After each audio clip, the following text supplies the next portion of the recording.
This is One on One.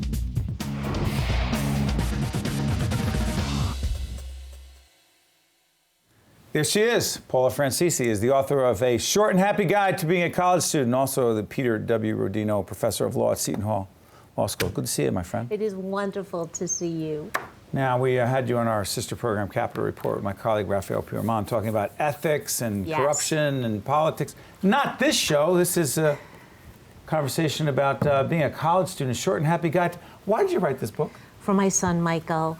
Michael was starting Boston College a few summers ago, and Steve, he's my oldest, and I was anxious. I was very anxious about his being away from home for the first time. And as an academic, I started to do what I do best. I started to write. So I began writing. You didn't do a letter a day, did you? I truly did. And this kid has a heart of gold, because I started in June, and by the middle of August, 2 weeks before he was about to pack up and leave, he had about 120 letters in a box on his desk. And he finally came downstairs and he said, "Ma, why don't you just write a book?" So I figured I would take that in a good way, so I wrote the book. And so here's the thing. We take what you were going to give to Michael exclusively, and we expand it to every other college student. So I got to ask you, the three most important things that every college student should know if they really want to be happy and successful as a college student, what are they? Number one, remember who you are and where you come from. Every one of us stands on a legacy of virtue and honor and sacrifice and compassion and faith, and most essentially love. Remember that. We suffer when we forget. We start to stray when we depart from the essential moral compass that's inside of each of us. Number two, be careful of your digital imprint.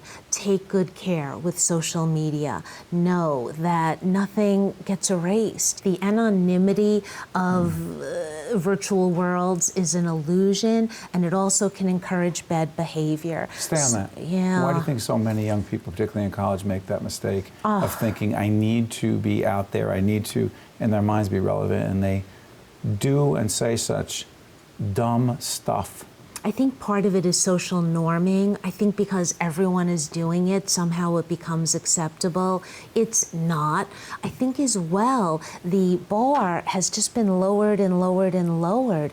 The way that we approach each other, the language that we use, our rhetoric is less than civil in so many ways. When you add to that anonymity, the idea that you're no longer face-to-face, let alone identifiable by what you're writing, or seemingly anonymous by what you're posting, then you've got a combustible situation.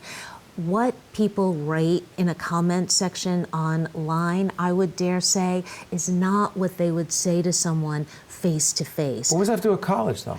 In college, so much of social media is really a contradiction in terms. It's not very social. You're with a laptop, you're behind a screen, you're not with someone face to face. So the temptation is great to chime in the chorus of people trying to shame someone else. All of us is better than that. And the real mission is to try to be the aspiration as opposed to join a very tattered fray.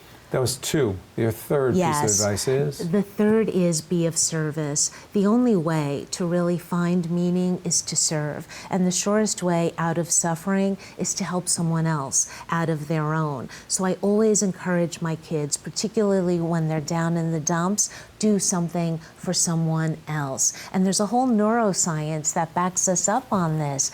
Our brain's joy centers light up when we commit to compassion, to altruism, to generosity. So on a Saturday, when my son calls me from Boston and says, "Ma, I'm kind of down today. I had a rough night. I got rejected. Things didn't go as I had hoped. One of my friends kind of shut me out." Yeah, I kids tell get him blown off a lot by other kids. all the time, Steve. Kids can be mean. I tell him, get to the food bank. Get to a soup kitchen. That's what you tell him. All the time. And Steve, for sure, he always, to the extent he listens, comes back and goes, "Ma, you're right." Our 12-year-olds, 10, 12-year-olds come back and we'll talk about the same sort of thing, and I'm thinking, first I get mad at those other kids and I go, that's not a solution. What are you going to do? Why can't they just accept my kid? But that's not it sometimes. Right. You're saying, don't get caught up in that, get caught up in helping someone else. Right, that's exactly it, Steve. the antidote to meanness is never more of the same.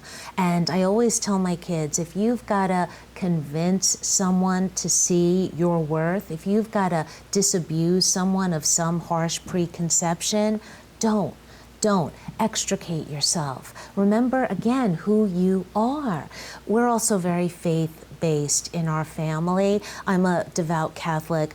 I believe that the good in some of us can be the good in all of us. And I believe that sometimes we need reminders of what's most essential. And I believe that you got to walk the walk and not just talk the talk. And that by committing to service, you're reminded of a certain humbleness, of a certain compassion, and of the fact that it's really not all about you anyway. There are seas of need in a larger world, and we don't do everything, but we can do something. Real quick, how's Michael responded? Oh, very, very well. I'm so proud of him. He just graduated last week from Boston College. Congratulations. He'll be going to law school What was it in like the for you? fall.